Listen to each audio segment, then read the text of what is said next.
Je n'aurais jamais imaginé le jour où je verrais mon grand-père milliardaire, Guillaume Dubois, l'homme dont le nom a bâti la moitié de cette ville, assis au milieu des rires de notre famille, dépouillé de sa fierté. Ses cheveux argentés, autrefois son symbole silencieux de sagesse, avaient disparu, rasés de près. Des marques rouges parsemaient son crâne comme des cicatrices de trahison. Les invités gloussaient maladroitement, mais mes parents riaient plus fort que tous les autres. « Ce n'est qu'une blague, papa. »« Ne sois pas si sérieux, » dit ma mère entre deux gorgées de champagne. Mon père souriait, savourant l'attention. Mais lorsque la main tremblante de grand-père se leva pour ajuster sa casquette, ses yeux brillèrent, non de colère, mais d'humiliation. Je sentis quelque chose se briser en moi. Je m'appelle Émilie Dubois.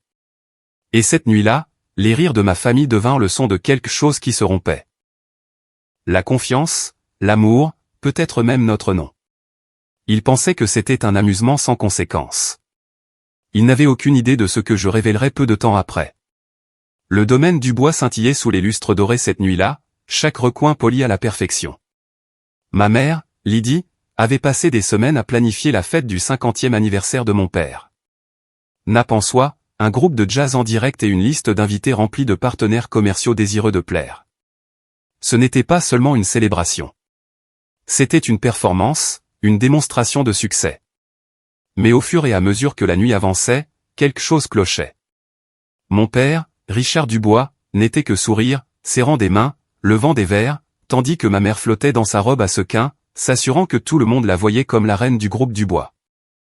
Et puis, juste au moment où la musique s'adoucit et que les gens se tournèrent vers le grand escalier, il apparut. Grand-père Guillaume. Il descendit lentement les marches, sa canne tapant contre le marbre, son costume sur mesure impeccable comme toujours. Mais ce n'était pas ses vêtements qui firent taire tout le monde. C'était sa tête, complètement chauve. Son crâne était fraîchement rasé, parsemé de légères coupures rouges. Au début, les gens pensèrent que c'était une sorte de déclaration. Peut-être un geste de charité. Peut-être la maladie. Mais avant que quiconque puisse parler, ma mère éclata de rire un rire fort, strident, comme un verre se fissurant dans le silence. « Oh mon Dieu, papa, tu l'as vraiment fait » dit-elle en serrant sa flûte de champagne. « Je t'avais dit que ça te rajeunirait. » Des rires suivirent, hésitant d'abord, puis plus fort alors que mon père se joignait à eux. « C'est la nouvelle tendance » ajouta-t-il en tapotant l'épaule de grand-père. « Les milliardaires du monde entier le font. » Grand-père sourit faiblement, mais ne dit rien. Ses yeux balayèrent la pièce, cherchant quelque chose. Peut-être un soupçon de décence, peut-être une échappatoire. Je restai figé près de la table du buffet, l'estomac noué. L'homme qui commandait autrefois des conseils d'administration, qui se comportait avec une dignité tranquille, paraissait maintenant petit et exposé sous les lumières de la fête. Je me précipitai vers lui, lui prenant doucement le bras. « Grand-père, asseyons-nous. Tu n'as pas l'air bien. » Avant qu'il ne puisse répondre, la voix de maman fusa dans l'air. « Émilie, arrête d'être si dramatique. Ce ne sont que des cheveux, pas un enterrement. » Les invités rirent de nouveau, ne sachant pas de quel côté se ranger. La main de grand-père se resserra sur sa canne. « Tout va bien, ma chère, » dit-il doucement, sa voix ferme mais lointaine. « Ta mère a raison. Je suis juste fatigué. » Je le conduisis quand même jusqu'à une chaise dans un coin, loin des rires. Je remarquai une petite entaille près de son oreille, comme si quelqu'un l'avait fait à la hâte, sans soin. Il garda les yeux fixés sur le sol pendant que le reste de la famille dansait, trinquait et continuait comme si de rien n'était. De temps en temps, mes parents jetaient un coup d'œil et souriaient d'un air suffisant, fiers de leur petite blague. Mais derrière le faible sourire de grand-père, je vis quelque chose de plus profond. Le chagrin silencieux d'un homme réalisant que la famille qu'il avait bâtie ne le respectait plus. Quand la nuit se termina enfin, le sol était jonché de confettis et de verres à moitié vides. Je proposai de le raccompagner, mais il secoua la tête. « Pas la peine, Émilie, » dit-il tranquillement en boutonnant son manteau. « J'ai appris ce que je devais apprendre ce soir. » Il partit sans dire au revoir à personne. Mes parents ne le remarquèrent même pas. Alors que je le regardais disparaître dans la nuit froide, quelque chose brûla en moi, une promesse se formant dans le silence. Ils appelaient ça une blague, mais je savais que c'était le début de quelque chose de bien plus grand. Le lendemain matin, la lumière du soleil inondait les fenêtres de la cuisine, scintillant sur les rangées de verres à vin vidés de gâteaux à moitié mangés. Mes parents étaient déjà assis au comptoir, maman faisant défiler son téléphone, papa sirotant une tasse de café noir. Leur rire de la nuit précédente semblait encore flotter dans l'air, épais et amer. « Bonjour, ma chérie », dit maman sans lever les yeux.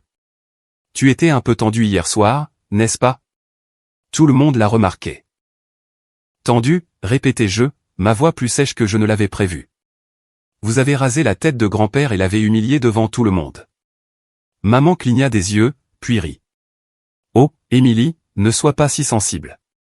C'était juste une farce. » Il a même souri. « Il a souri parce qu'il avait honte », répliquai-je sèchement. « Vous rendez-vous compte de ce à quoi ça ressemblait ? Les gens pensaient qu'il était malade. » Papa plia le journal. « Tu exagères. Ton grand-père est plus résistant que tu ne le penses. Il a connu pire. » Je les fixais tous les deux. Deux personnes qui avaient bâti leur vie entière autour de son argent, prétendant maintenant que la cruauté de la nuit était une blague inoffensive. L'hypocrisie me retourna l'estomac. Alors que je me dirigeais vers la porte, maman m'appela. « Oh, et ne parle de ce drame à personne, d'accord ? Nous avons une image à protéger. » Ce mot, « image », résonna dans ma tête alors que je traversais la ville en voiture pour me rendre au manoir de grand-père. Quand le majordome ouvrit la porte, l'odeur de bois de cèdre et de vieux livres m'enveloppa comme un souvenir. Grand-père était assis sur la véranda, vêtu d'un pull gris doux et d'une casquette plate qui cachait son crâne chauve. Il paraissait plus petit, plus âgé, mais ses yeux étaient toujours vifs. « Émilie » me salua-t-il avec un faible sourire. « Tu es venue tôt. »« Il le fallait » dis-je en m'asseyant à côté de lui. « Grand-père, pourquoi ne les as-tu pas arrêtés ? Pourquoi les as-tu laissés te faire ça ?» Il prit une longue gorgée de thé avant de répondre. « Parce que parfois, ma chère, le silence en révèle plus que les mots ne le pourront jamais. » Je fronçai les sourcils. « Que veux-tu dire ?» Il se tourna vers moi, son regard constant. « J'ai passé ma vie à bâtir cette famille, l'entreprise, la richesse, l'héritage. Mais dernièrement, je me suis demandé si je ne l'avais pas bâti sur la cupidité au lieu de l'amour. » Il regarda vers le jardin. La nuit dernière a confirmé certaines choses. Ma gorge se serra. « Tu veux dire maman et papa ?» Il sourit tristement. « Je suis vieux, Émilie, pas aveugle. Il me voit comme un portefeuille qui respire encore. Mais toi, tu me vois encore comme une personne. C'est rare. » Je voulus parler, défendre mes parents, mais les mots restèrent coincés dans ma poitrine car, au fond, je savais qu'il avait raison. Après un long silence, grand-père se leva, posant doucement sa main sur mon épaule. « Ne t'inquiète pas, mon enfant. Laisse-les rire. La vie a une façon de renvoyer chaque acte à son auteur. » Je ne compris pas entièrement ce qu'il voulait dire alors, mais quelque chose dans son ton fit battre mon cœur plus vite. Ce n'était pas de l'amertume. C'était de la certitude. Avant que je ne parte, il me tendit une petite enveloppe scellée à la cire et marquée de ses initiales. « Garde ceci en sécurité, dit-il. Ouvre-la seulement quand le moment te semblera venu. » En rentrant chez moi, je la regardai posée sur le siège à côté de moi. Pour la première fois, je sentis qu'il ne s'agissait pas seulement d'embarras ou de fierté. Quelque chose de bien plus grand se déroulait, et mes parents n'avaient aucune idée qu'ils venaient de déclencher une guerre qu'ils ne pourraient pas gagner. Dans les semaines qui suivirent, l'attitude de mes parents envers grand-père changea du jour au lendemain. Soudain, ils lui rendaient visite tous les 2 jours, armés de tartes fraîchement cuites, de vin cher et de sourires faux. Maman recommença à l'appeler « papa » au lieu de Guillaume, sa voix dégoulinant d'une douceur factice. Un soir, je les entendis chuchoter dans le salon, leur voix basse mais assez tranchante pour percer le silence.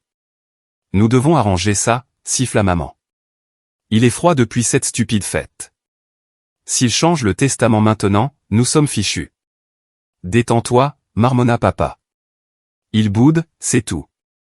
Une fois qu'il réalisera qu'il a besoin de nous, il reviendra à la raison. » Je restai figé derrière le mur, le cœur battant. « Il n'a pas besoin de vous », voulais-je crier. « C'est vous qui avez besoin de lui. » Quand ils me remarquèrent, le sourire de maman vacilla. « Tu écoutes aux portes maintenant, dit-elle légèrement. Tu passes trop de temps avec ton grand-père, Émilie. Ne le laisse pas te monter la tête avec ses bêtises. » Mais son ton la trahissait, un tremblement de peur sous l'arrogance. Ce week-end-là, je retournais voir grand-père. Son manoir était calme, presque trop calme. Il m'accueillit avec un sourire serein. Pourtant, je pouvais voir quelque chose s'agiter derrière ses yeux, pas de la tristesse, mais une intention. Il me servit du thé et dit, « Tes parents sont beaucoup venus ces derniers temps. » J'hésitais. « Ils s'inquiètent pour toi. » Il gloussa doucement. « S'inquiètent pour moi, ou s'inquiètent de perdre ce qu'ils croient leur appartenir. » Je baissai les yeux. Je ne pouvais plus rien dire pour les défendre. Il se pencha en avant, sa voix maintenant plus douce. « Émilie, te souviens-tu de ce que je t'ai appris sur la valeur? » « Oui, » répondis-je doucement. « Que l'argent ne révèle pas le caractère, il l'expose. » Il sourit faiblement. « Bien. Continue de t'en souvenir. » Puis il me tendit une autre enveloppe, plus petite, plus récente, et la plaça soigneusement dans ma paume. « Garde celle-ci avec la première, dit-il. Tu comprendras bientôt. » J'essayai de demander ce que c'était, mais il ajouta seulement, « Patience, ma chère. La vérité prend du temps. » Plus tard cette semaine-là, mes parents organisèrent un dîner chez nous. Ils étaient de nouveau tout charme et rire, se vantant auprès de leurs amis de leur récente proximité avec grand-père. « Il commence enfin à se détendre, dit papa. Le vieil homme a même dit qu'il pourrait apporter quelques changements au domaine. » Tout le monde rit, sauf moi. Je remarquai comment les yeux de maman brillaient quand elle prononça le mot « domaine ». Après le départ des invités, je la confrontai. « Pourquoi fais-tu semblant de t'en soucier ?» Maman se tourna, son sourire s'évanouissant. « Parce que c'est ce que font les adultes, Émilie. Nous jouons le jeu. Tu penses que tes discours moraux comptent dans ce monde? Ils ne paient pas les factures. Tu l'as humilié, dis-je, la voix tremblante. Et maintenant, tu fais comme si ça n'était jamais arrivé. » Son ton devint glacial. « Ne me fais pas la morale sur le bien et le mal. Tu comprendras quand tu auras quelque chose à perdre. » Je voulus crier, mais à la place, je quittai la maison, conduisant sans but dans la nuit jusqu'à ce que je me retrouve de nouveau devant le portail de grand-père. Il était sur le porche, comme s'il m'attendait. « Ils ont déjà montré leur jeu, n'est-ce pas ?» demanda-t-il doucement. J'acquiesçai, les larmes me piquant les yeux. Il ne se soucie que de l'argent.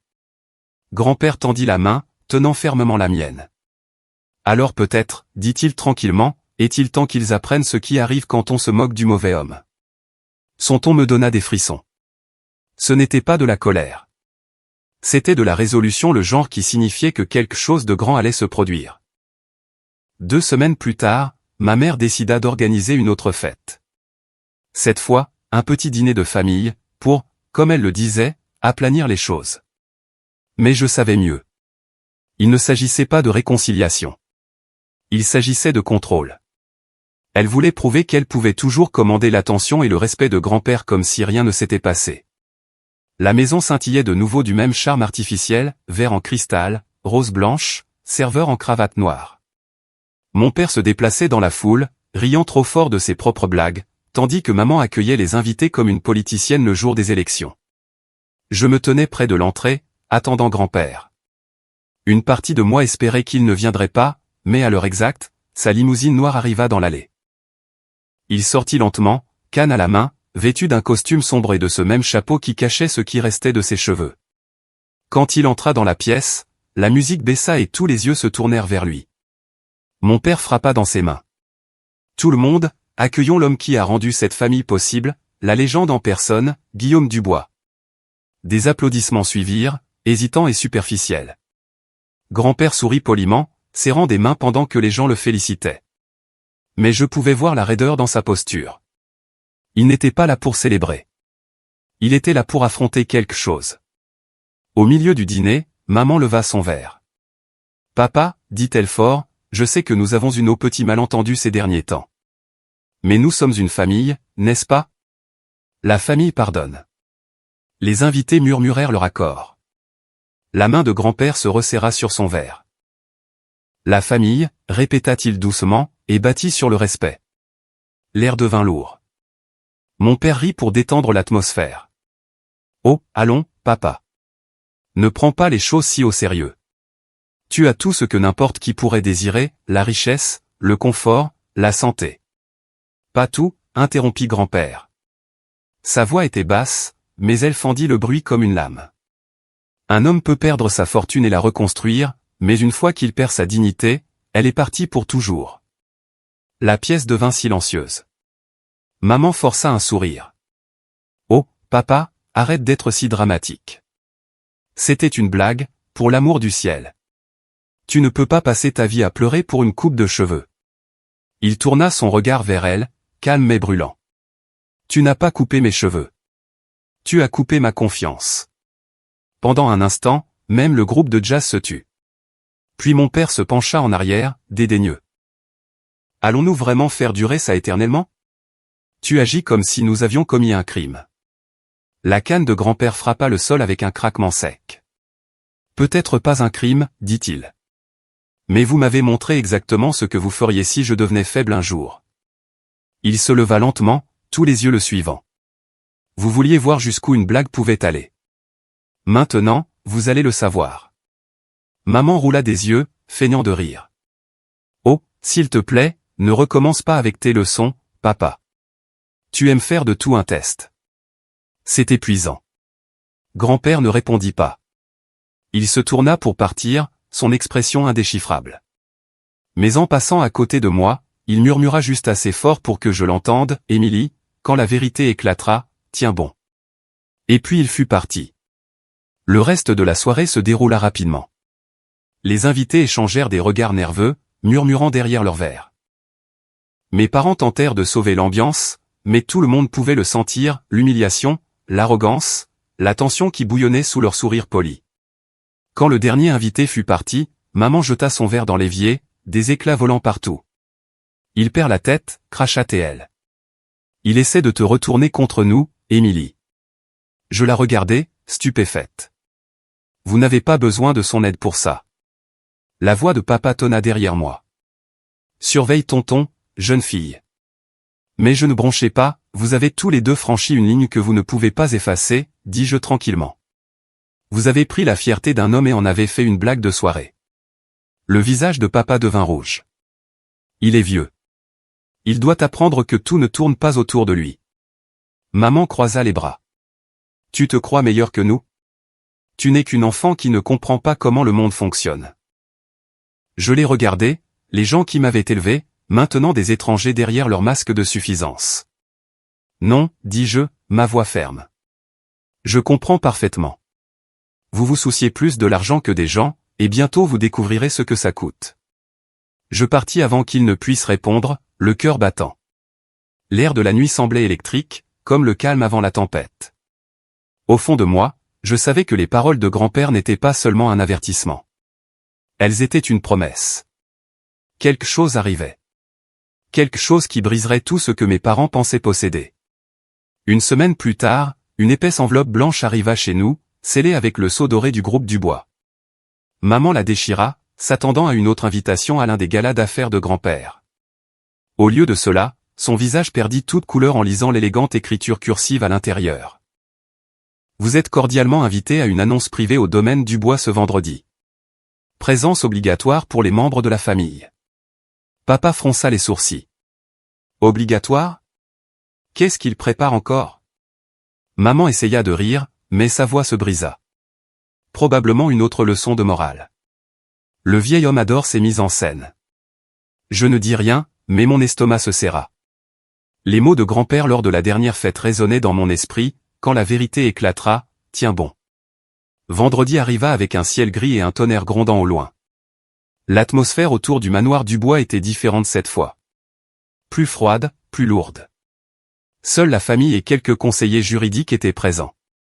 Une longue table en acajou s'étendait dans la salle à manger, et à sa tête était assis grand-père Guillaume, grand et posé, vêtu de son habituel costume sombre. Quand mes parents entrèrent, il les salua d'un signe de tête poli.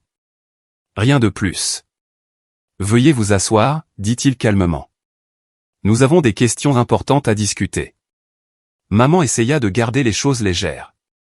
Papa, tu n'avais pas besoin de nous convoquer comme ça. Tu aurais pu simplement appeler. Grand-père ne sourit pas, j'ai essayé d'appeler pendant des années, Lydie.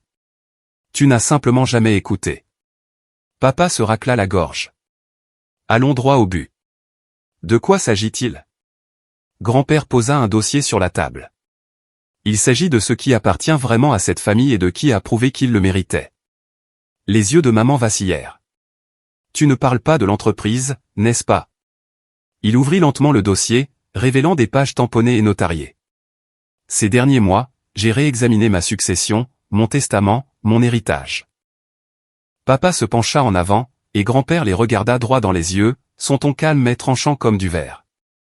J'ai réalisé que je ne peux pas laisser des milliards à des gens qui trouvent la cruauté amusante, à ceux qui confondent l'humiliation avec l'humour et la cupidité avec l'amour. Le visage de maman devint pâle. Qu'est-ce que tu dis? Je dis, continua-t-il, qu'à compter de maintenant, le groupe Dubois, mes biens immobiliers et tous les actifs associés sont transférés à Émilie Dubois. La pièce explosa. Maman se leva d'un bond de sa chaise. Quoi? Papa frappa la table de sa paume. C'est ridicule. C'est une enfant. Elle ne peut pas diriger un empire. Grand-père resta assis, imperturbable. Elle n'a pas à le diriger pour l'instant, mais elle aura les moyens de protéger ce que vous avez essayé de détruire, la dignité. Je restai figé. Mon cœur battait si fort que je l'entendais dans mes oreilles. Grand-père, je ne. Il se tourna vers moi, son expression s'adoucissant. Émilie, ouvre l'enveloppe que je t'ai donnée. Mes mains tremblaient alors que je sortais de mon sac l'enveloppe scellée à la cire qu'il m'avait donnée des semaines auparavant. Je brisai le sceau.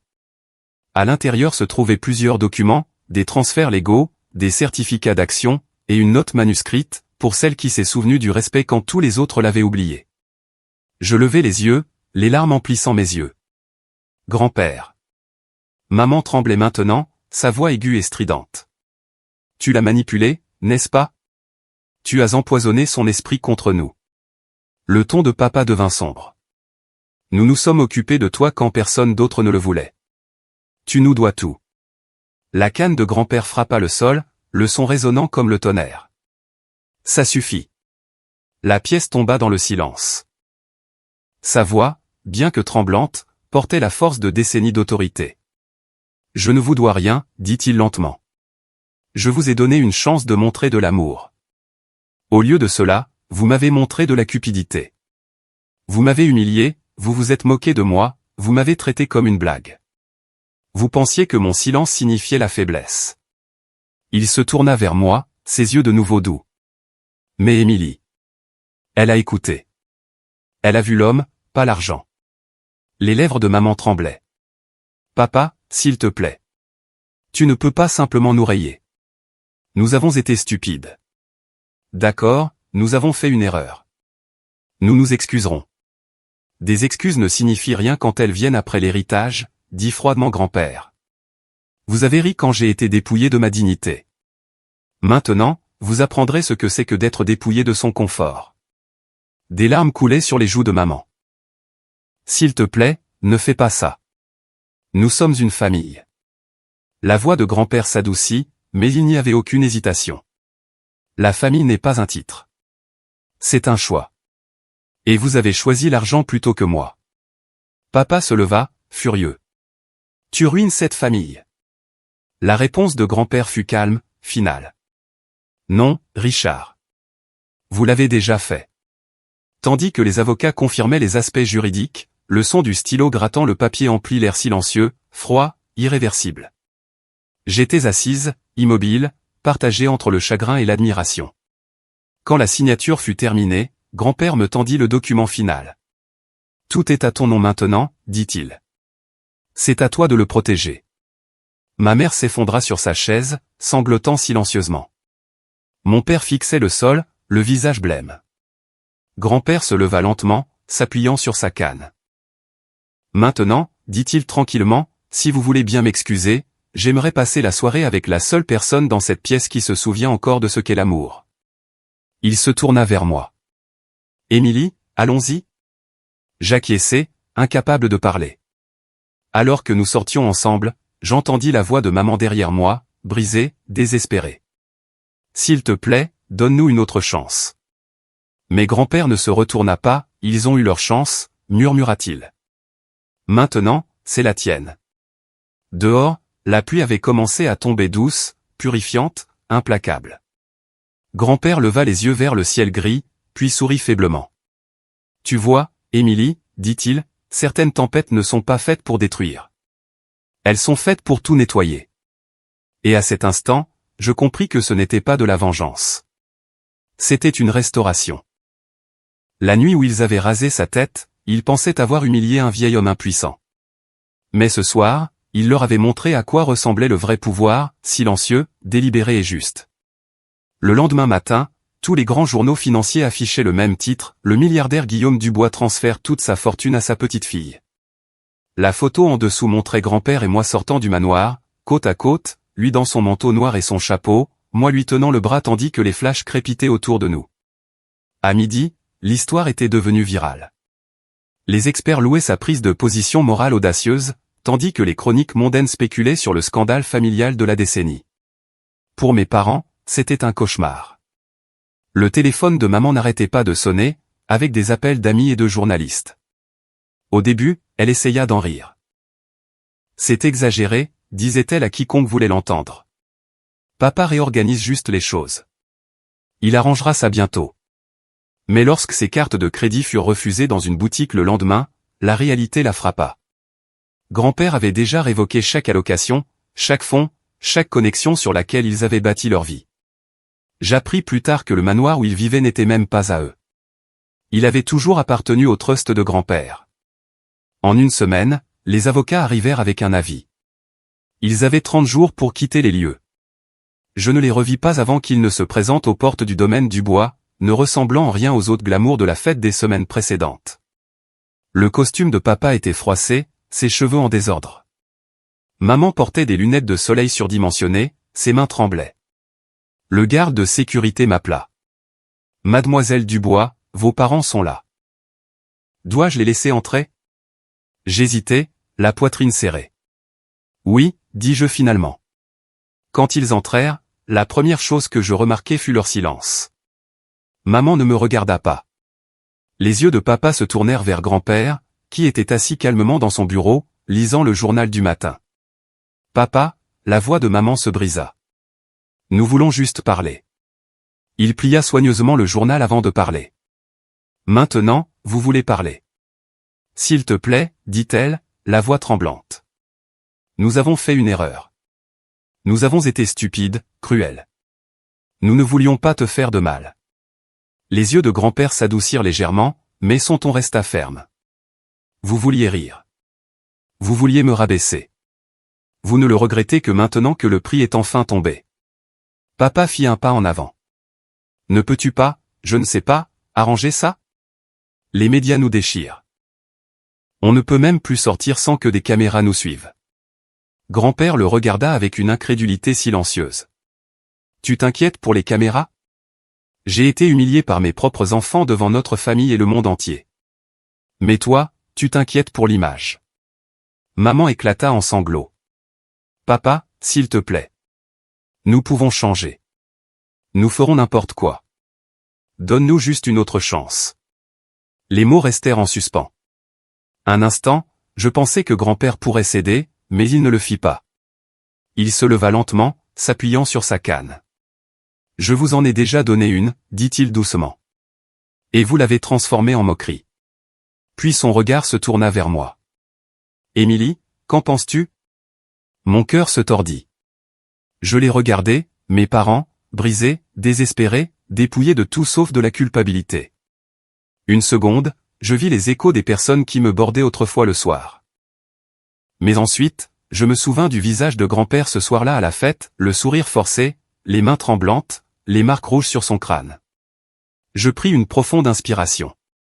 Je pense que pardonner ne veut pas dire oublier, dis-je tranquillement. C'est toi qui me l'as appris, grand-père. Il hocha la tête avec approbation. Alors n'oublions pas, maman essuya ses larmes. Alors c'est tout? Tu nous coupes vraiment les vivres? L'expression de grand-père s'adoucit mais ne vacilla pas, non, je vous libère libre de construire votre propre vie sans que mon argent vous guide. Peut-être qu'alors vous comprendrez ce qui compte vraiment. Papa serra les poings, mais sa voix se brisa. Et Émilie? Tu la transformes en toi froide, calculatrice. Grand-père sourit faiblement. Non, Richard. Je lui apprends la différence entre la force et la cruauté. Il se détourna, les congédiant avec une finalité tranquille. Vous recevrez un dernier paiement du trust assez pour recommencer. Après ça, vous serez seul. Les épaules de maman tremblèrent alors qu'elle murmurait, nous ne méritons pas ça. Il se retourna vers elle. Tu as raison, dit-il doucement. Vous ne méritez pas ça. La richesse, le luxe. Vous méritez une chance de gagner votre propre rédemption. Ils partirent sans un mot de plus. Je restai à la fenêtre, regardant leur voiture disparaître le long de la longue allée. La tempête qui couvait depuis des semaines était enfin passée, laissant le silence dans son sillage. Pas la paix, mais la clarté.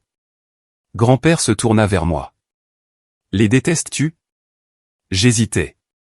Non, j'ai pitié d'eux, parce qu'ils passeront le reste de leur vie à essayer de racheter ce qu'ils ont jeté. Il sourit tristement. Alors tu comprends plus que la plupart des adultes ne le feront jamais. Il posa une main douce sur mon épaule. Il ne s'agissait pas d'argent, Émilie. Il s'agissait de respect, et on ne peut pas en hériter. On ne peut que le mériter. Dehors, la pluie recommença à tomber. Lente, régulière, purifiante. Pour la première fois depuis des années, grand-père semblait plus léger, presque paisible. Laisse-les se reconstruire, dit-il doucement. Peut-être qu'un jour, quand ils apprendront enfin à rire sans cruauté, ils seront dignes d'être de nouveau appelés une famille. Et alors que le tonnerre grondait au loin, je réalisais quelque chose de profond. La justice n'était pas toujours bruyante ou vengeresse. Parfois, elle était silencieuse, ferme et déchirante d'humanité. Les semaines qui suivirent cette tempête furent plus calmes que je ne les avais jamais connues. La frénésie médiatique s'estompa, les ragots s'éteignirent, et le monde passa lentement à son prochain scandale. Mais à l'intérieur du domaine du bois, quelque chose de magnifique commençait à grandir la paix. Grand-père commença à passer plus de temps dans la véranda, où la lumière du matin peignait les murs d'or. Il avait l'air en meilleure santé, plus calme, presque plus jeune. Je pris l'habitude de lui apporter son thé à cette heure précise chaque matin.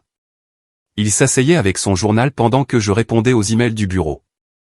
Pour la première fois de ma vie, nos conversations n'étaient ni pressées ni interrompues par des appels téléphoniques ou des dîners. C'était simplement des heures. Un matin, alors qu'il regardait le lever du soleil, il dit doucement, « Tu sais, Émilie, le bruit ne me manque pas. » « Quel bruit ?» demandai-je en posant son thé à côté de lui. « Le genre qui vient des gens qui font semblant de se soucier, » dit-il avec un faible sourire. Le véritable amour ne crie pas. Il écoute. Je ne répondis pas tout de suite. Ces mots flottaient dans l'air comme une vérité que j'avais toujours connue mais jamais nommée. Après le chaos de l'héritage et le départ de mes parents, grand-père et moi avions construit un nouveau rythme. Nous cuisinions ensemble, rions devant de vieilles comédies en noir et blanc, et faisions parfois de tranquilles promenades dans le jardin. Je plantais des marguerites le long du chemin de pierre, ses fleurs préférées, me dit-il. Elles me rappellent ta grand-mère, dit-il une fois. Simple, mais impossible à ne pas remarquer.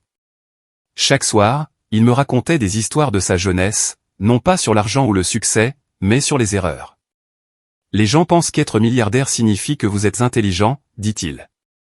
Mais la plupart du temps, ça veut juste dire que vous avez fait plus d'erreurs et que vous aviez assez d'argent pour les réparer. Il gloussa doucement, puis se tourna vers moi. Promets-moi quelque chose, Émilie. N'importe quoi, dis-je. Quand je ne serai plus là, ne construis pas ta vie autour de la protection de ce que je t'ai donné. Construis-la autour de la raison pour laquelle je te l'ai donné. Je fronçai les sourcils. Que veux-tu dire? Il se pencha en arrière, ses yeux reflétant la douce lueur de la lampe. Parce que la gentillesse est aussi un investissement. Elle rapporte d'une manière que l'on ne peut pas mesurer. Protège ça, pas l'argent. J'acquiesçai. Mais quelque chose dans son ton, calme, presque final, me serra la gorge. Ce week-end-là, grand-père décida de visiter le siège de l'entreprise pour la première fois depuis le transfert. Juste une dernière promenade dans l'Empire, plaisanta-t-il. Mais lorsque nous entrâmes dans le bâtiment, quelque chose d'incroyable se produisit. Les employés se levèrent un par un, applaudissant doucement. Pas de presse, pas de caméra, juste un respect sincère. Une secrétaire plus âgée s'approcha de lui et dit, « Monsieur Dubois, merci de nous avoir rappelé sur quoi cette entreprise a été bâtie. » Il sourit humblement. « Elle n'a jamais été bâtie sur l'argent, » répondit-il. Elle a été bâtie sur des gens. Je n'oublierai jamais le regard dans leurs yeux. De l'admiration, pas de la peur. Ce jour-là, je compris enfin ce que grand-père avait voulu dire en disant « La dignité ne s'achète pas ». Elle se vit. Au fil des mois, notre relation se transforma en quelque chose de sacré. Il devint ma boussole, et je devins son ombre, marchant avec lui dans le jardin, et écoutant son fredonnement doux de vieux airs de jazz. Mais l'âge, inévitable et cruel, commença à montrer son poids.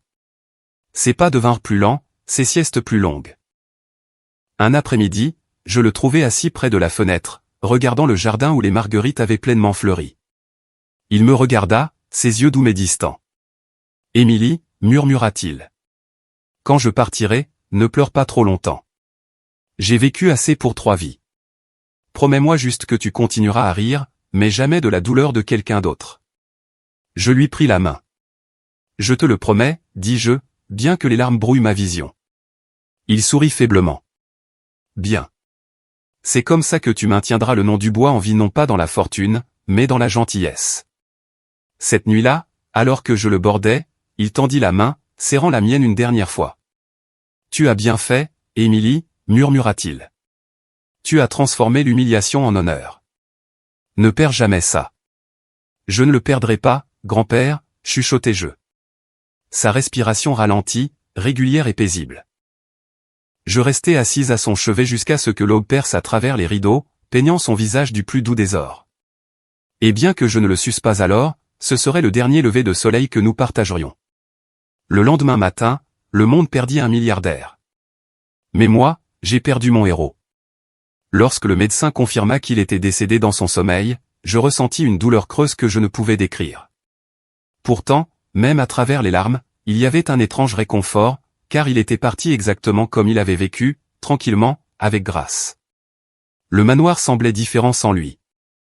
Mais les marguerites qu'il avait aimées se balançaient doucement dans le vent, comme si elles chuchotaient sa phrase préférée, « Certaines tempêtes ne détruisent pas, elles purifient. » Et alors que je me tenais dans ce jardin, je réalisais qu'il ne m'avait pas seulement laissé une fortune.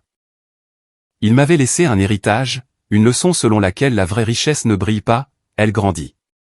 Les funérailles eurent lieu sous un ciel gris et doux, le genre de jour où les nuages pendaient bas mais doucement, comme si les cieux eux-mêmes s'inclinaient avec respect. Le jardin du domaine du bois, autrefois rempli de rire et d'ambition, était maintenant enveloppé de silence. Des rangées de marguerites blanches bordaient le chemin menant à la pierre tombale en marbre qui portait son nom, Guillaume Dubois, 1939 à 2025. Il a bâti des empires, mais son plus grand héritage fut l'amour. Des dizaines de personnes vinrent, d'anciens employés, de vieux amis, même des concurrents qui avaient autrefois essayé de le surpasser. Mes 2 visages se distinguaient dans la foule, mes parents. Ils ne ressemblaient en rien au couple puissant et glamour qu'ils étaient autrefois. Le costume autrefois parfait de mon père était ample, et les yeux de ma mère étaient rougis, ses mains tremblant alors qu'elle tenait un petit bouquet de roses fanées. Il ne se tenait pas à l'avant, observant simplement depuis le bord du jardin, silencieux et vide. Quand la cérémonie se termina, la plupart des gens vinrent me serrer dans leurs bras, offrant des condoléances polies. C'était un grand homme, disait-il. On se souviendra de lui. Je ne voulais pas que son souvenir soit grand, je voulais qu'il soit vrai. Après le départ de tout le monde, je restai, assise sur le banc de pierre froid à côté de sa tombe. Le vent bruissait dans les marguerites, transportant une légère odeur de pluie. Pendant un long moment, je ne dis rien. Puis, doucement, je murmurai, « Tu as réussi, grand-père. Tu as réparé ce qu'ils avaient brisé. » Une voix rompit le silence derrière moi. « Émilie. » Je me tournai. Ma mère était là, fragile, son maquillage dissimulant à peine l'épuisement gravé sur son visage. Mon père se tenait à quelques pas derrière, la mâchoire serrée. Je ne bougeais pas. Elle fit un pas hésitant en avant. Nous voulions juste dire que nous sommes désolés. J'avalai difficilement. Désolé pourquoi? Les rires? La cupidité? Les années où vous l'avez traité comme un fardeau? Ses lèvres tremblèrent. Nous avons été stupides, Émilie. Nous pensions. Nous pensions que son argent serait toujours là. Nous n'avons jamais réalisé à quel point nous paraissions petits jusqu'à ce que nous perdions tout. La voix de papa, autrefois puissante et fière, n'était plus qu'un murmure. Il avait raison sur tout. La colère que j'avais portée pendant des mois commença à se fissurer, non pas parce que je leur pardonnais mais parce que je comprenais enfin quelque chose que grand-père avait dit un jour, le pardon n'est pas pour eux. C'est pour ta paix. Je baissai les yeux sur les marguerites. Il vous a pardonné, vous savez, dis-je tranquillement. Il ne vous faisait simplement plus confiance. Il y a une différence. Maman hocha lentement la tête, des larmes coulant sur ses joues. Nous le savons, et nous passerons le reste de notre vie à essayer de regagner ce que nous avons perdu. Pour la première fois, ces paroles ne semblaient pas répétées. Elles semblaient réelles, fragiles, humaines. Je me levai, essuyant la terre de mes mains. Si vous le pensez vraiment, dis-je doucement, alors commencez par vivre comme il vous l'a enseigné, honnêtement. Pas de raccourcis, pas de mensonges, juste de la décence. Ils acquiescèrent tous les deux, sans rien dire de plus. Alors qu'ils se tournaient pour partir, je sentis un poids lourd se soulever de ma poitrine. Pas le pardon, mais une forme de conclusion. Dans les mois qui suivirent, la vie se remodela lentement. Je pris la tête du groupe Dubois, non pas comme une dirigeante froide, mais comme le genre de leader que grand-père avait toujours été, celui qui connaissait chaque concierge par son nom et écrivait encore des notes de remerciement manuscrites à ses employés. L'entreprise changea son slogan de « bâti pour le pouvoir » à « bâti avec un but ». Chaque décision que je prenais, j'imaginais grand-père à mes côtés, sa main sur mon épaule. « Fais-le avec gentillesse, Émilie », me murmurait-il en souvenir. L'argent s'efface, le caractère demeure. J'ai créé une fondation en son nom, la Fondation Héritage Dubois, pour soutenir les petites entreprises familiales, le genre de personnes qui, selon lui, méritaient toujours une chance de se battre. C'était ma façon de continuer ce qu'il avait commencé, non pas avec des milliards, mais avec la conviction. Les médias ont appelé cela une histoire de rédemption. Les investisseurs ont appelé cela un rebranding audacieux. Mais pour moi, c'était quelque chose de plus simple. C'était une guérison. Un soir, des mois plus tard, je retournai dans le jardin. Les marguerites avaient fleuri à profusion, leurs pétales blancs brillant sous le soleil couchant. Je m'assis près de sa pierre tombale avec une tasse de thé à la camomille, son préféré. « Je pense que tu aimerais ce que nous avons fait, » dis-je à voix haute, souriant faiblement. L'entreprise prospère de nouveau, mais cette fois pour les bonnes raisons. Et maman et papa, j'hésitais. Ils essaient. Ils ont déménagé dans une petite maison en ville. Maman est bénévole dans une soupe populaire maintenant. Papa aide les start-up locales. Peut-être qu'ils apprennent. Le vent se leva et un seul pétale de marguerite dériva sur mes genoux. Je ris doucement. Oui, je sais. Tu dirais qu'il était temps. Alors que les derniers rayons de soleil s'étiraient sur le jardin, je sentis une chaleur s'installer dans ma poitrine. Pas du deuil, mais de la gratitude. Il ne m'avait pas seulement laissé un empire. Il m'avait laissé une boussole, une façon de vivre. Cette nuit-là, en retournant vers le manoir, je levai les yeux vers le ciel où les nuages s'étaient enfin dissipés. Des étoiles scintillaient faiblement au-dessus de la ligne d'horizon de la ville qui portait son nom, la tour Dubois, brillant d'un éclat doré dans l'obscurité. Pour la première fois, je ne me sentis pas petit en dessous. Je me sentis guidé, car grand-père n'avait pas seulement restauré la dignité de notre famille, il l'avait redéfinie. Il m'a montré que la vraie richesse ne se mesure pas en zéro, mais en moments, les moments tranquilles, où l'on choisit le respect plutôt que le ridicule, l'amour plutôt que le pouvoir. Et bien que le monde se souvienne de Guillaume Dubois comme du milliardaire qui a changé son testament en une nuit choquante, je me souviendrai de lui comme de quelque chose de bien plus grand, l'homme qui m'a appris comment garder mon âme inviolée.